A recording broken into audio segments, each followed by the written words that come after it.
Hey everyone, my name is Amanda and I'm the Fun Science Reader, and today I'm going to be talking about Just for the Summer by Abby Jimenez.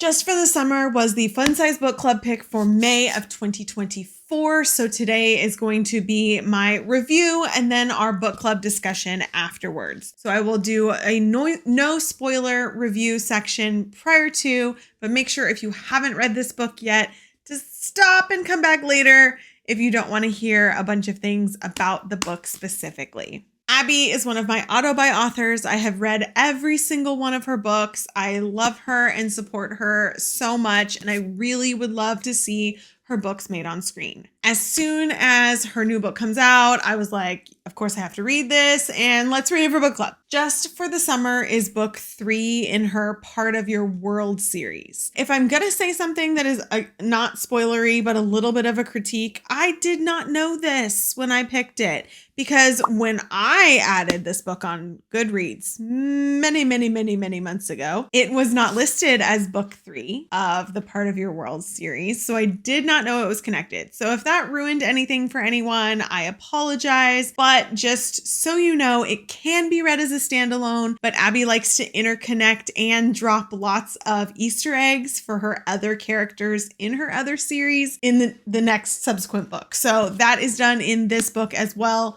quite often. Synopsis. Just for the Summer is about two people who meet after an AITA post on Reddit. Each of them have a curse where they date someone, and then as soon as they break up, that person then goes on to find their soulmate and get married and move on with their lives. After talking about their mutual curse, they decide to date each other, hoping to break that curse. So they have a specific set of rules that they're going to follow during this relationship. But the problem is that Emma is a traveling nurse and she is not working anywhere near Minnesota. And Justin is living there and is having some intense things come up in his life in the next few weeks. But they agree to do it and show up and start this relationship ? In order to break each of their curses.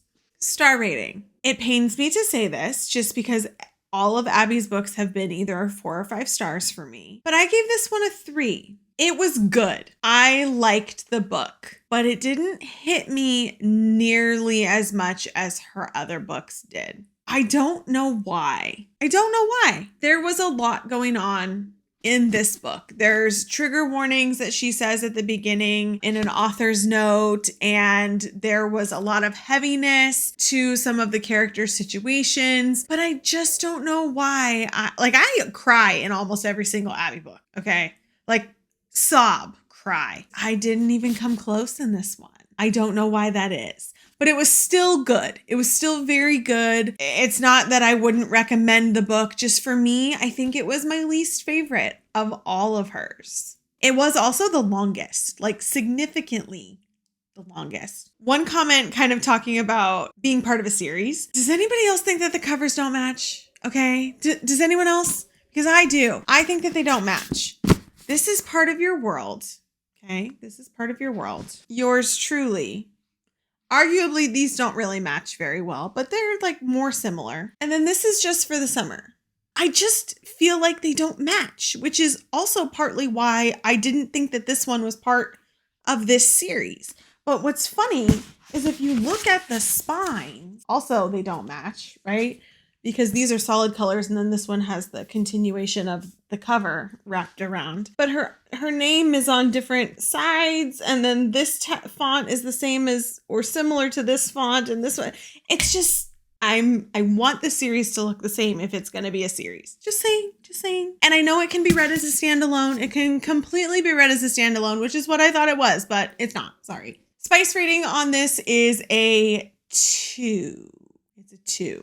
There was one explicit scene. It wasn't super explicit and descriptive. It wasn't very long. So if you don't like a lot of spice, this is a good book for you. She typically is a little bit less spicy. It's also a slow burn, so it doesn't take place immediately. You kind of have to wait for it. Everything builds up and there's all that tension and all that. Overall, spoiler free, I thought it was a good book. I enjoyed it. The story was really cute. I liked the characters. Didn't love them, but I liked them. I was sad that my favorite character kind of had a storyline already written out for them by the end of the book. I was really hoping we were going to get more for that character. Not going to spoil who, but yeah, it was good. Not my favorite Abby, but still very good. Okay, so at this point, I'm going to talk about specifics of the book for our book club discussion. If you have not finished the book and you do not want it spoiled, please pause the video and come back at a later time once you finished. Okay, guys, why was this not my favorite Abby book? Why? Comments on my video for choosing this book for our book club. You said that I was going to love it and I was going to eat it up, and I wanted to. I really did want to. The premise I liked. I liked the curse breaking. I liked the here's our deal. The traveling nurse thing was really cool. I really was not a fan of Emma as a character. I really did not enjoy her. I know she has a lot of deep-seated trauma. I know that was built into her personality.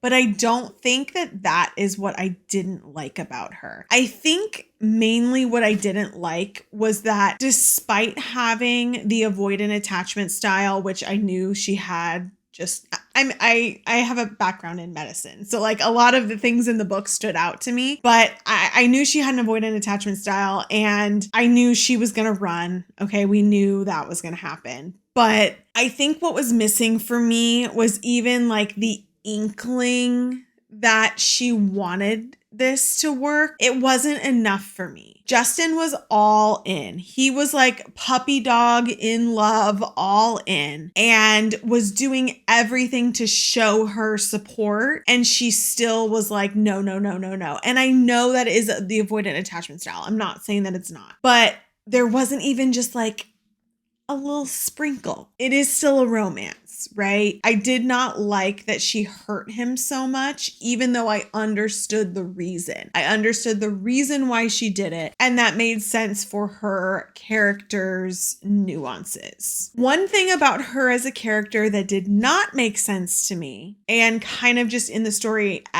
in general, again, because I have a background in medicine, these things stand out to me. But I knew immediately that her mother was bipolar. Immediately. As a traveling nurse who has worked in almost every single specialty, she also should have known that. In addition to that, there was a mention of her mother having a 3-day psychiatric hold at one point in her childhood and then checking herself out AMA, and she still didn't have a diagnosis. That just seemed implausible to me. That stood out like a sore thumb to me. I completely understand the storyline of the mother not wanting help and untreated mental illness. It unfortunately happens way, way too often in medicine. I get that. But what didn't make sense to me was her not knowing her mother's illness. Kind of it just being this mystery of her personality, especially after having interactions with medicine over time and not ever getting that diagnosis. So that kind of just stuck out to me. It didn't intertwine. Like, she's a traveling nurse. She's trained in medicine. She's seen patients. She's seen lots of different patients, especially, there were interactions with people that she saw on her time with Justin. I just was like, she should have known, or she would have looked it up, or she would have tried to figure it out in some way. And that just wasn't plausible for me. So Emma was not my favorite. I did really like Justin. I didn't love Justin. I didn't fall for Justin as hard as I've fallen for pretty much every other man that Abby has written. But I did really like him. I wanted to love his storyline and his baggage. I wanted to love it. I loved his family. I loved the kids. I thought those characters were so vivid and so wonderful. But I could not connect with his mother doing the embezzling after having a 5-month-old baby after his father passed away. I personally couldn't connect with doing something that you knew would take you away from your children because you were hurting, because you were going through something. I couldn't connect with that. So I struggled feeling a lot of empathy for her and therefore feeling a lot of empathy for the situation. I felt empathy for Justin because this was being put on him and his life was being altered in a different course than he expected. I felt empathy for the children in reacting to this situation that they had no control of, but I did not really feel the empathy for the mother and that role that it played in the story, which was a significant part of the story. So that was a little off for me. The real MVP of this story for me was Maddie. I loved Maddie. I loved Maddie. I wanted Maddie to have her own book, and I knew she should be with Doug, and I really wanted to have that story, Abby. I really wanted to have that story. Why did you just make them married at the end? I wanted their book. I loved Maddie. I loved her so much. She just was there for her people, and she was a good friend, and she was supportive and understanding, and I loved Maddie. She was amazing. Storyline wise, I did not call the ending, you guys. I did not. I should have known, but it had been such a long time since I read Part of Your World. 2 years, right? That I didn't call that ending. I should have known. Abby loves weaving her books together. And as soon as we started seeing characters kind of coming in and I knew who Neil was, like I should have known that it was going to go deeper in, and I did like it. I do think that her characters are getting a little convoluted, like we're a little all in there. So it'll be interesting when we get a whole new cast of characters. That did take me for a surprise. That I did not expect that little tidbit at the end there. The Toilet King thing was very Abby. Very, very Abby. There were so many like pieces of Abby sprinkled in, like the quirkiness of this book. The one that I'm going to hate her for though,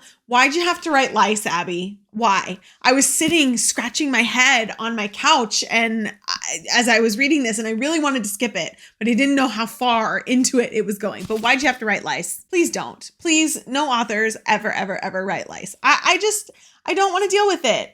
I don't want to think about it. Just please don't do that ever again. Ever, ever, ever. Overall, I thought the book was good.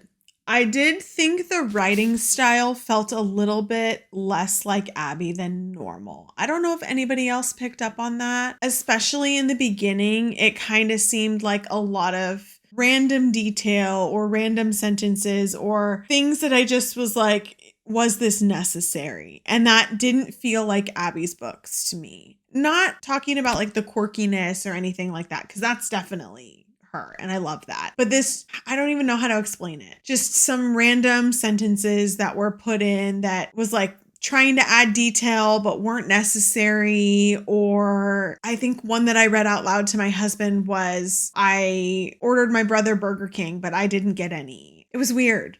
It was weird. It was different than I expected. And maybe that's why the book was a lot longer. I don't know. But I did notice that. And I was like, this just doesn't feel like her. I know it is, obviously, but it just felt very different from her other books. So maybe that's my biggest reason why I was not really a fan of it. Well, I hope you enjoyed the book. And if this was your first Abby Jimenez book, I hope you go back and read in order, in publication order, please, all of the rest of her books, because she truly is an amazing author.